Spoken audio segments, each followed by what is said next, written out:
En matière de chirurgie intime, chez la femme, plusieurs opérations sont possibles. Les demandes sont principalement au niveau des réductions des petites lèvres hypertrophiques, mais aussi des grandes lèvres. Il y a aussi des demandes au niveau de l'orifice vaginal et parfois au niveau du clitoris. Au niveau des grandes lèvres, qui se situent au-delà des petites lèvres, il s'agit principalement de demandes, je dirais, de rajeunissement. Car après les grossesses, ou avec l'âge, ou parfois après certains amaigrissements, les grandes lèvres peuvent diminuer de volume. La technique alors employée est un lipofilling graisseux. Un petit prélèvement est réalisé sur la face interne de cuisse sans laisser de traces, et la graisse après centrifugation est réinjectée dans la partie latérale des grandes lèvres et elle va tenir définitivement. Il est d'ailleurs aussi possible de faire les mêmes injections avec les piqûres d'acide hyaluronique. Au niveau du clitoris, parfois le clitoris est caché par un capuchon clitoridien. Il est alors possible de remonter ce capuchon avec une petite chirurgie dans la zone. On fend la zone et on suture de part et d'autre, ce qui permet de libérer la zone clitoridienne. La petite lèvre, c'est cette zone qui est ici latéralement par rapport à l'orifice vaginal, peut elle aussi être réparée. On parle d'hypertrophie après 3-4 cm.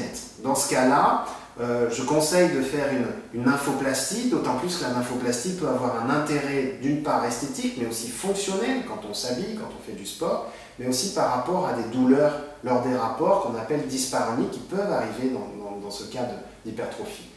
La technique est donc un triangle modifié. J'ai apporté une modification à la technique classique de triangle pour que les côtés de la chirurgie soit plus adéquate. On découpe une zone ici et on va véritablement lifter la petite lèvre vers le bas, ce qui permet d'avoir un aspect harmonieux avec un bord naturel, des cicatrices cachées et une forme très homogène de la zone après l'opération. Et ça, c'est peut-être à mettre en balance par rapport à l'ancienne technique qui était une simple section longitudinale qui donnait un aspect assez disgracieux et trop visible à mon goût.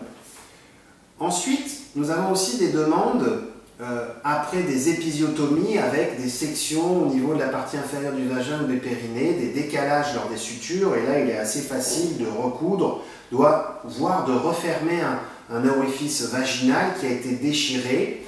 Donc ça s'apparente à une vaginoplastie. C'est de la chirurgie esthétique assez classique où on emploie des lambeaux pour croiser les tissus pour réparer la zone.